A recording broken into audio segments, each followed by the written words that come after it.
Hello, I'm Katrina from Unity of New Orleans. Welcome to our Sunday satsang. Satsang means to be in the company of truth. Let us begin with our invocation. We are now in the presence of pure being and immersed in the Holy Spirit of life, love, and wisdom. We acknowledge thy presence and thy power, O blessed Spirit. In thy divine wisdom, now erase our mortal limitations, and from thy pure substance of love, bring into manifestation our world according to thy perfect law. And as we say the Lord's Prayer, I invite you to bring your awareness into your heart center and with reverence, Our Father, who art in heaven, hallowed be thy name. Thy kingdom come, thy will be done, on earth as it is in heaven. Give us this day our daily bread, and forgive us our trespasses, as we forgive those who trespass against us. And leave us not in temptation, but deliver us from evil. For thine is the kingdom, and the power, and the glory, forever. Amen. Did you know that Friday, the day after Thanksgiving, is Native American Heritage Day? I think it's totally appropriate that we honor the indigenous people who lived in America for at least 12,000 years, according to archaeological records, before the Europeans arrived. We have a rich legacy of native tribes here in Louisiana, and there are at least 7 different federally recognized native tribes in our state, including the Choctaw, the Homa, the Natchez, and the Tunica. In New Orleans, we all know and love the Mardi Gras Indians, which is one of our greatest cultural treasures, who keep the legacy of their ancestors alive through elaborate dress and ritual. And so today we are going to draw from the wisdom of our indigenous elders, the original inhabitants of this land. Now, unity honors all paths, and Charles Fillmore said, "The true church is not made of creeds and forms, nor is it contained in walls of wood and stone. The heart of man is its temple, and the Spirit of truth is the one guide into all truth. When we learn to turn within to the Spirit of truth, who is in each one of us, for the light and inspiration, the differences between the churches of man will be eliminated, and the one church will be recognized." And that's why Unity is an inclusive spiritual center. And at Unity, we welcome all people from all spiritual paths and every walk of life. And we celebrate the diversity of our city and our world. The native peoples of the planet were deeply connected to Mother Earth, Gaia, Pachamama, and they respected the power of the elements. They revered the earth, fire, air, and especially water. Water is a mighty substance.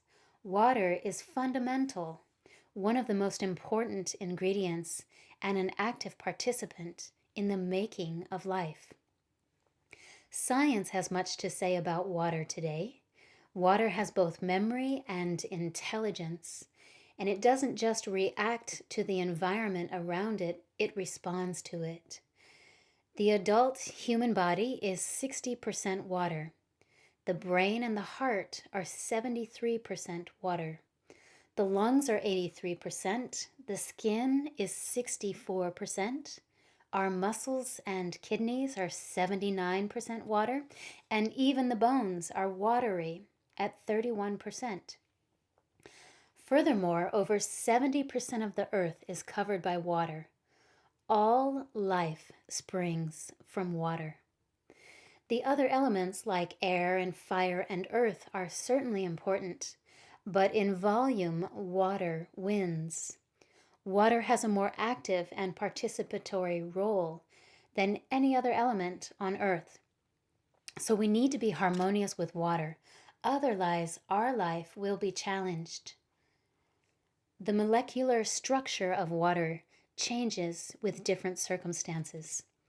Vibrations in the form of touch, thought, emotion, sound, presence, and also meditation can influence the molecular structure of water. So when you are joyful, peaceful, blissful, or stressed and angry, your brain and body biochemistry changes.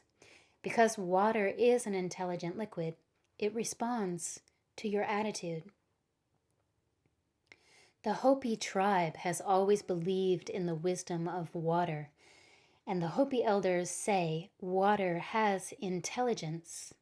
If you are happy, you will have happy water crystals, and if you are angry, you will have angry water crystals. Our bodily condition depends on our state of mind, and so no two persons are the same in bodily conditions. And this shows that years, your age, has nothing to do with what makes you young or old.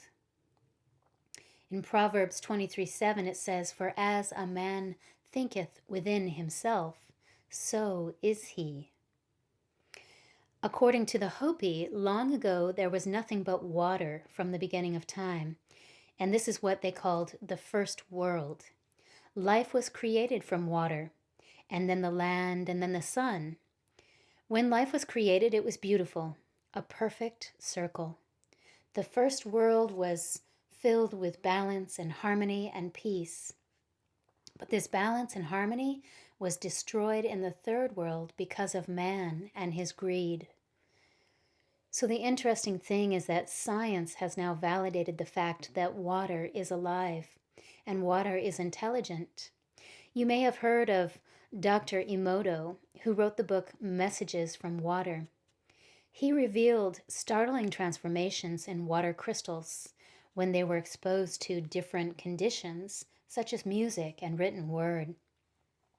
Emoto's photographs show water crystals under high magnification, and they reveal that water carries and responds to the vibrations of music. For example, when water is exposed to the music of Mozart and Beethoven, the crystals expand and become more beautiful. And these water crystals resemble diamonds with flowering buds that blossom on their points as the music plays. Dr. Emoto revealed an even more amazing aspect of his research, that water responds to the written word. Water crystals look like a nondescript, chaotic blob when the words, "I hate you," are placed on the water. But the crystals are transformed to intricately beautiful snowflakes when placed over the words, "I love you." So we know here in Unity that words are powerful, and that's why we choose our words wisely, and we use affirmation and denial, and we use prayer and intention to keep our consciousness focused in a positive way. Now, since we are predominantly water, and water is intelligent, we can understand why for centuries the Taoists have advised us to be like water. Being like water is the supreme state according to the teachings of Taoism. Lao Tzu, a 4th century Chinese philosopher, said, "Water is the softest and most yielding substance, yet nothing is better than water for overcoming the hard and rigid, because nothing can compete with it. Water can take different forms. Living forms are soft and yielding, while dead material is hard and rigid. So Taoism teaches us to be more flexible and to flow with life like water. And this is an especially important teaching for today with all of the challenges that we are presently facing." Bruce Lee said, "Don't get set into one form. Adapt it and build your own and let it grow. Be like water. Empty your mind. Be formless, shapeless, like water. When you pour water in a cup, it becomes the cup. When you pour water in a bottle, it becomes the bottle. And when you pour water in a teapot, it becomes the teapot. Lao Tzu taught that the human spirit has its source in the divine fountain, which must be permitted to flow freely through humankind. He believed that anyone who flows as life flows has solved the enigma of the human experience and needs no other power. When you are healthy, you flow with life, and vice versa. So Lao Tzu was teaching the concept of flow, and he declared that the human spirit has its source in a cosmic flow, just like rivers have their source in some far-off fountain. To find one's fountain is to learn the secrets of heaven and earth.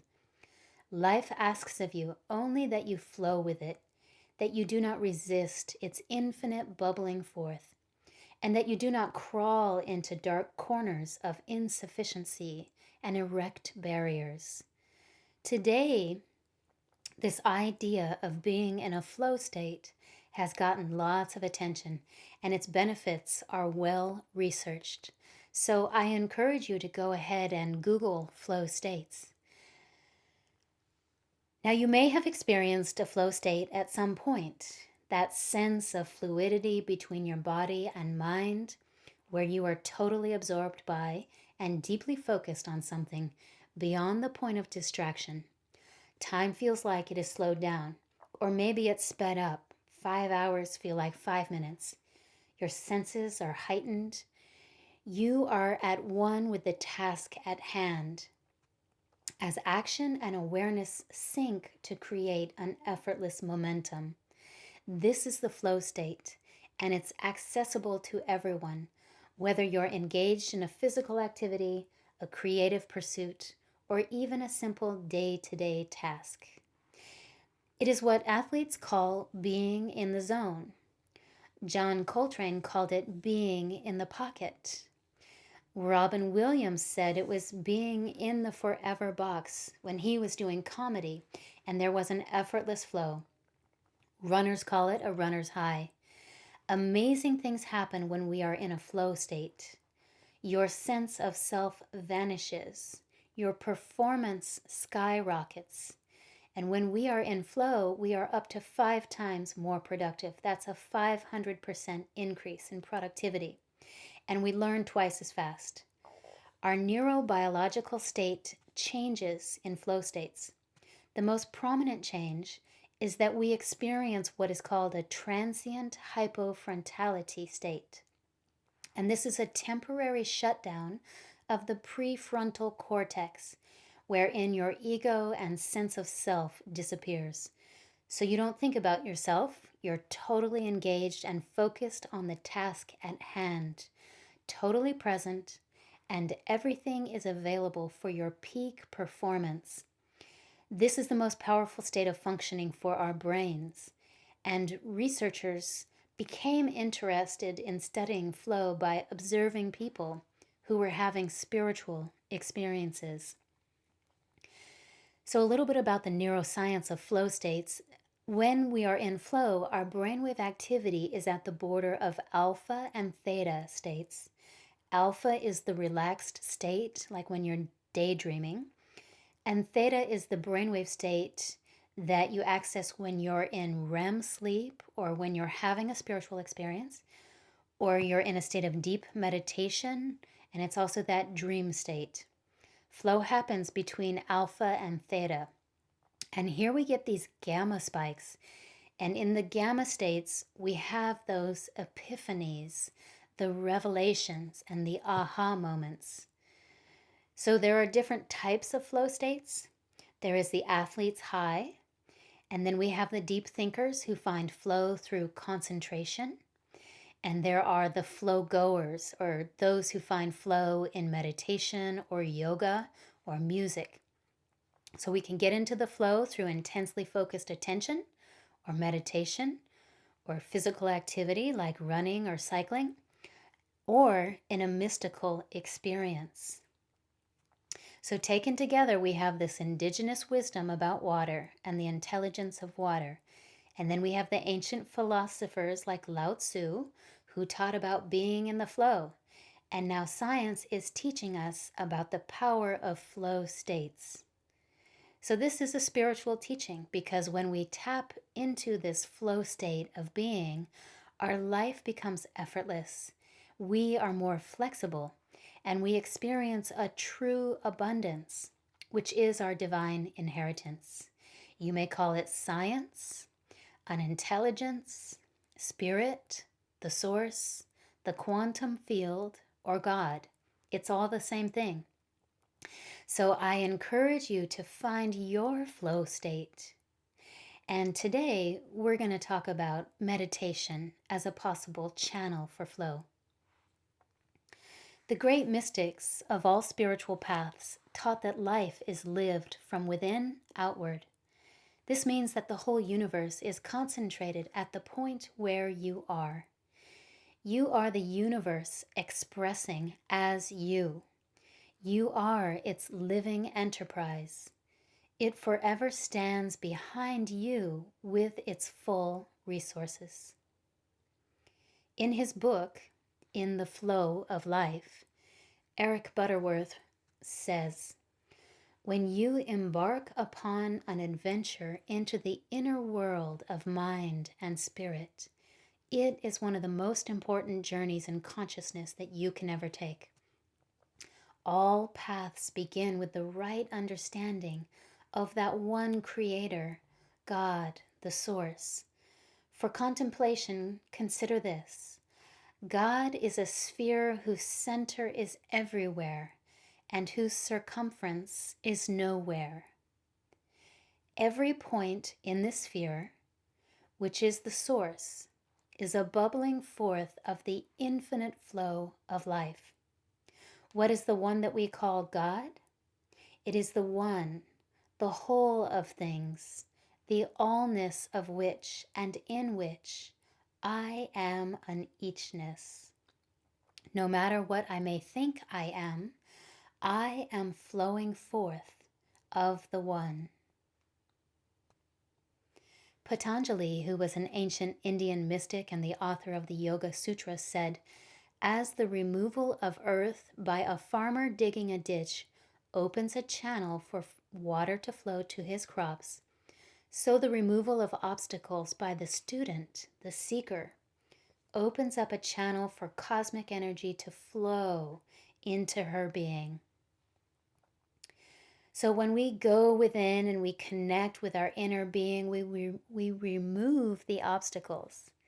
And when we seek union with the source, a river of cosmic energy becomes available to us. Plotinus, the ancient Greek philosopher, said, "Let your mind and heart release all that disturbs you. Let your body be still, and all the fretting of your body, and all that surrounds it. Let the earth and sea and air be still, and heaven itself. And then think of spirit as streaming, pouring, rushing, and shining into you, through you, and out from you in all directions while you sit quiet." Imagine that. Visualize spirit as a stream of cosmic energy pouring into you. Meditate on the idea that the creative process of the universe is streaming into you from all sides. Get this feeling so strongly that your whole being bubbles with enthusiasm, and you can feel your body tingling. When you enter into this God union consciousness, you are in the flow of life. Your work will be done effectively and without ego. You will tap into the infinite flow of abundance as well, because we live in an abundant universe. And when you are in the flow, it is only natural that your life will be prosperous. You can find your flow state by quieting your mind, releasing the sense of self, the ego, and allowing that temporary prefrontal cortex pause to happen. And then open your heart. The heart is the abode of spirit. And in the heart, there exists a non dualistic state of union with your higher consciousness. And in this flow state, there are no obstacles. And it's here that we have those gamma spikes, those epiphanies, the aha moments. You know, Einstein used to access this state regularly. He often spoke of the importance of daydreaming. And he would go into these states of consciousness where he would receive a stroke of genius or an insight that changed the whole world as we understood it. So when you are in flow, your ideas are the currency of your mind. And from divine mind comes divine ideas that we bring forth into manifestation. Because you live in the infinite flow of divine abundance, you are always in the flow of creative and success producing ideas. So there's never a limit to the flow. Only a belief in limitation restricts it. The free flow of substance within you is the continuation of the divine effort that made you in the first place. So attune to your divine inheritance, which is abundance, an infinite flow, and allow divine ideas to flow through you. Charles Fillmore said, God is the source of a mighty stream of substance, and you are the tributary of that stream, a channel of expression.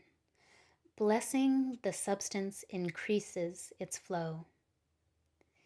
And Eric Butterworth wrote, but the great truth of the reality of affluence is that there is a legitimate abundance for every person, which one can and must claim for oneself. Lack of any kind in the human experience is the result of some kind of obstruction of the free flow of the creative process. In Malachi 3:10 we read, and see if I will not throw open the floodgates of heaven and pour out so much blessing that there will not be room enough to store it. Heaven is within you and flowing through you. The very focus of the flow of the infinite is upon you. Get in tune with the flow, and the floodgates of heaven will pour out so many blessings. You are the open channel for that flow. You are the recipient of the blessings of heaven. Now we know that prosperity is not just about having a lot of money. Rather, it is having a consciousness of the divine flow of abundance. A true prosperity consciousness is consistently open to the flow, attracting opportunities to both give and receive, wisely directing the use of substance, and remaining free from its burden. So an important guideline is that if you are worried about money, whether you have it or don't have it, you are out of the flow. Remember, the word affluence means to flow forth or free flow. So here the teaching is, get in the flow and allow the blessings to flow forth into your life. So let's use an affirmation here. I invite you to take a deep breath in and allow yourself to receive these words. I am a clear channel for the free flow of divine energy and abundance.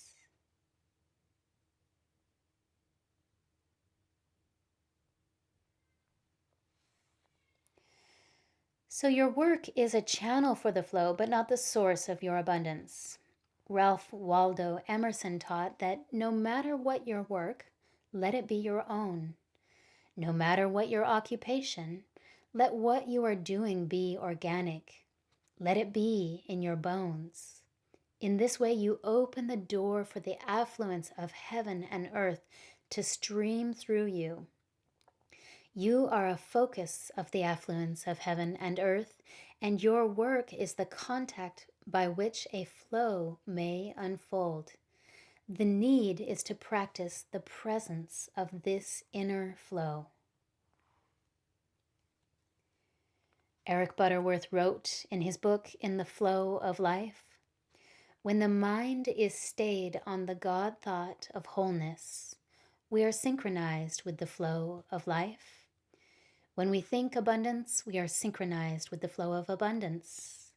We do not create it, nor do we start or stop the flow. We simply accept it, giving our consent to its natural flow. This is what the presence of God really is. The life of God present in us as an infinite flow.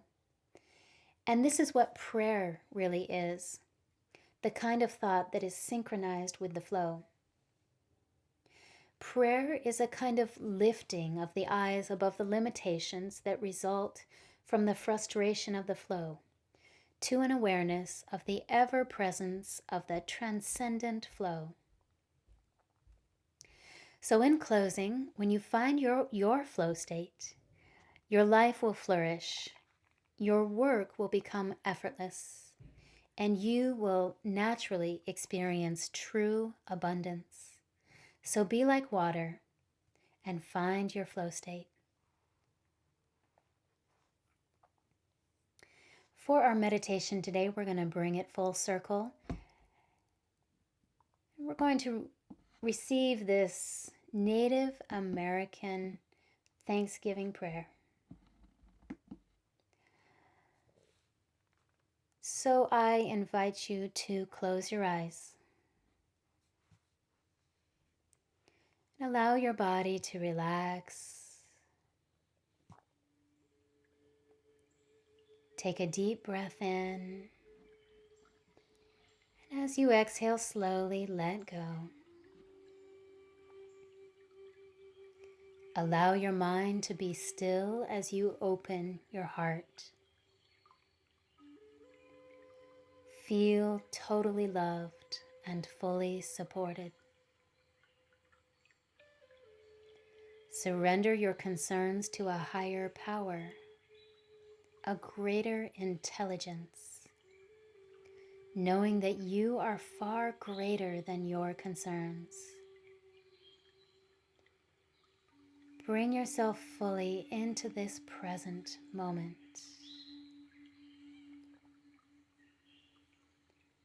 Allow this prayer to carry you into deep relaxation as you give yourself permission to surrender fully and let go. And as you receive this Thanksgiving prayer from our Native American elders, I invite you to feel their wisdom and their grace and their presence surrounding you. Today we have gathered and we see that the cycles of life continue. We have been given the duty to live in balance and harmony with each other and with all living things. So now we bring our minds together as one, as we give greetings and thanks to each other as one people. Now our minds are one.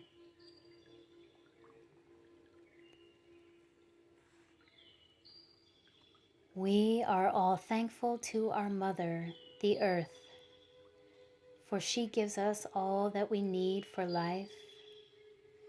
She supports our feet as we walk about upon her.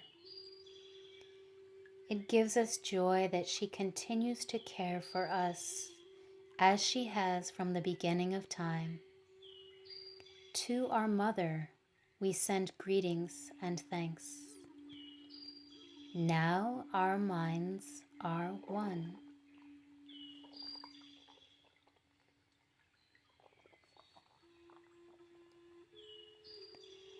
We give thanks to all the waters of the world for quenching our thirst and providing us with strength.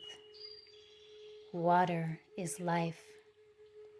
We know its power in many forms: waterfalls and rain, mists and streams, rivers and oceans.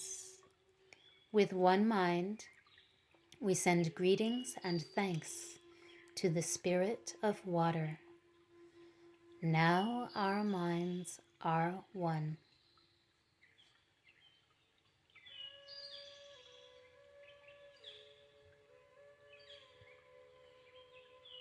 We turn our minds to all the fish life in the water.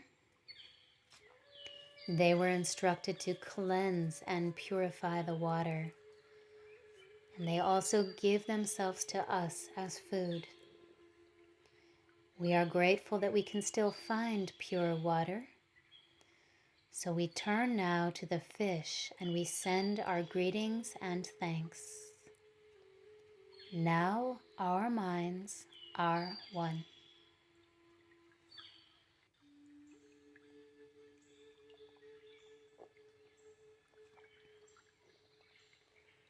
Now we turn to the vast fields of plant life. As far as the eye can see, the plants grow, working many wonders. They sustain many life forms. With our minds gathered together, we give thanks and look forward to seeing plant life for many generations to come. Now our minds are one.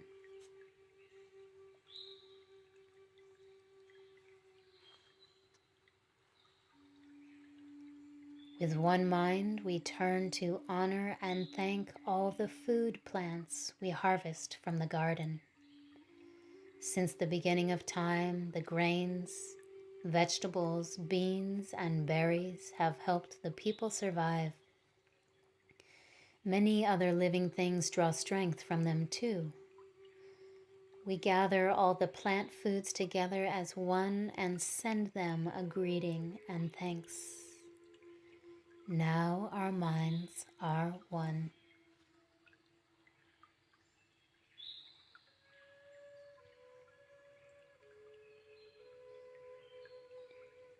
Now we turn to all the medicine herbs of the world. From the beginning, they were instructed to take away sickness. They are always waiting and ready to heal us. We are happy there are still amongst us those special few who remember how to use these plants for healing. With one mind, we send greetings and thanks to the medicines and to the keepers of the medicines. Now our minds are one.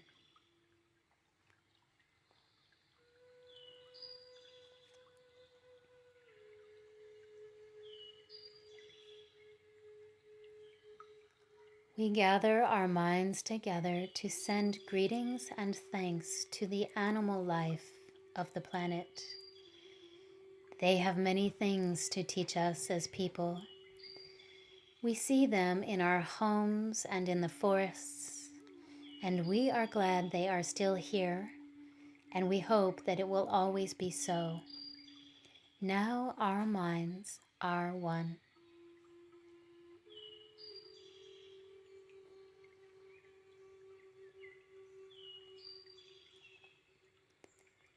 We turn now our thoughts to the trees. The earth has many families of trees who have their own instructions and uses.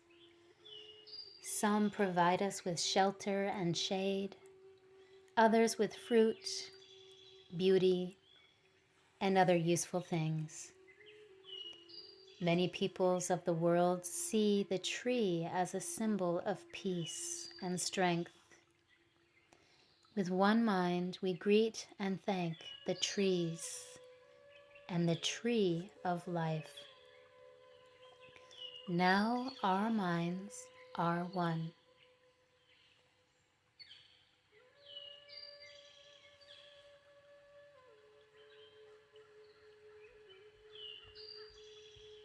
We put our minds together as one and thank all the birds who move and fly about overhead. The Creator gave them beautiful songs. Each day they remind us to enjoy and appreciate life. The eagle was their chosen leader. To all the birds, from the smallest to the largest, we send our joyful greetings and thanks. Now our minds are one.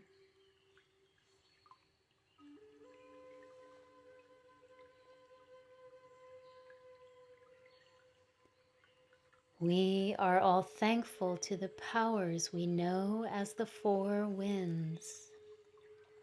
We hear their voices in the moving air as they refresh us and purify the air we breathe. They help to bring the change of the seasons. From the four directions they come, bringing us messages and giving us strength. With one mind, we send our greetings and thanks to the four winds. Now our minds are one.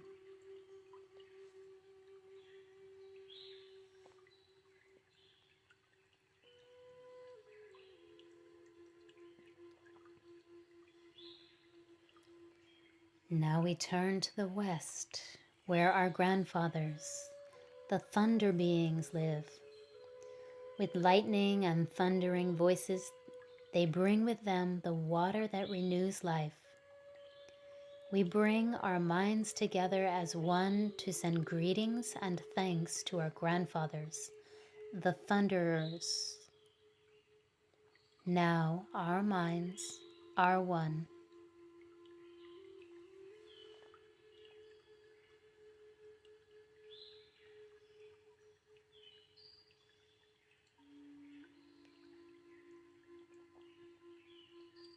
We now send greetings and thanks to our eldest brother, the sun. Each day without fail, he travels the sky from east to west, bringing the light of a new day. He is the source of all the fires of life. With one mind, we send greetings and thanks to our brother, the sun. Now our minds are one.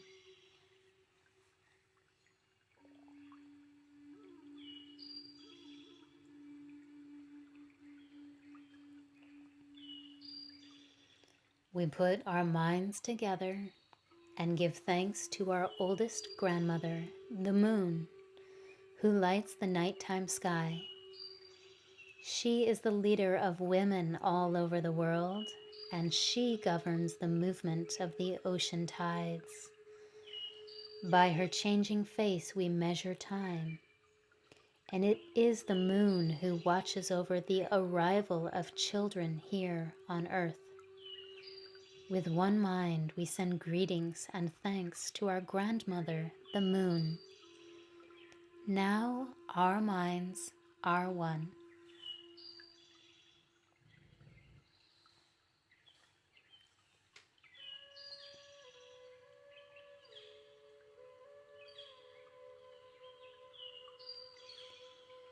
We give thanks to the stars who are spread across the sky like jewelry. We see them in the night, helping the moon to light the darkness and bringing dew to the gardens and growing things. When we travel at night, they guide us home. With our minds gathered together as one, we send greetings and thanks to all the stars. Now our minds are one.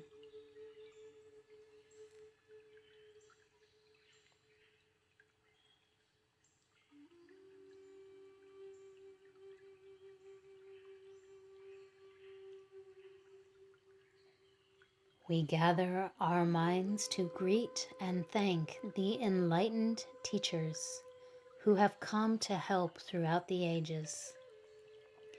When we forget how to live in harmony, they remind us of the way we were instructed to live as one people.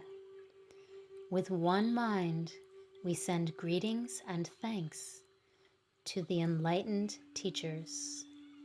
Now our minds are one.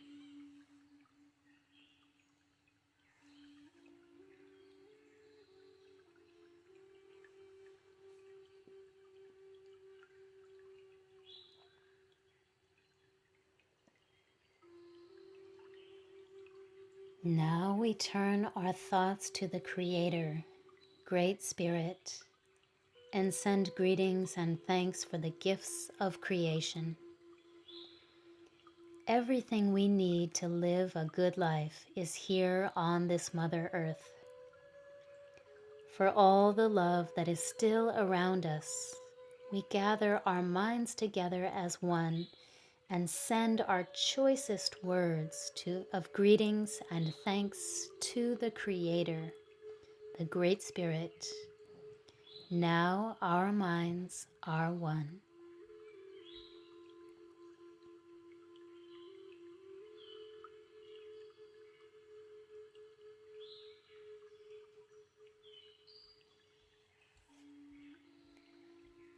We have now arrived at the place where we end our words. Of all the things we have named, it was not our intention to leave anything out. If something was forgotten, we leave it to each of you to send such greetings and thanks in your own way. And now our minds are one.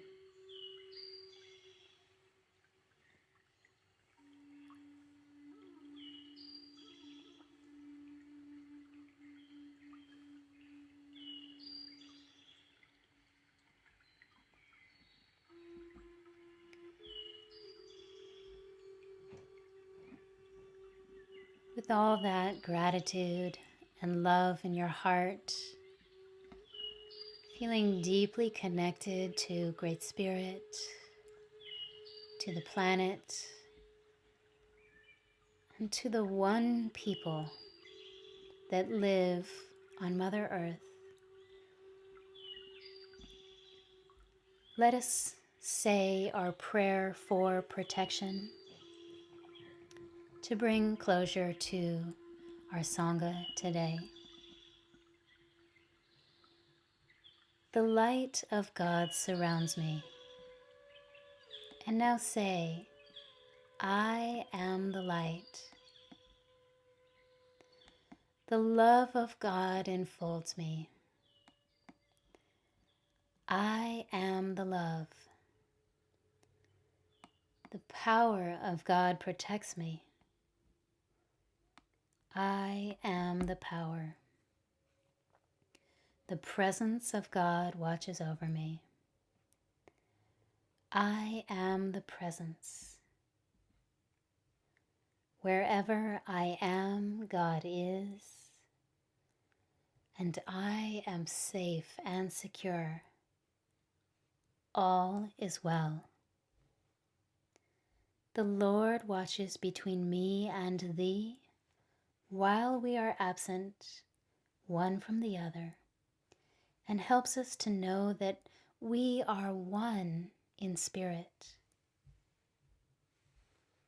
And so it is. Blessed be. Namaste. Amen.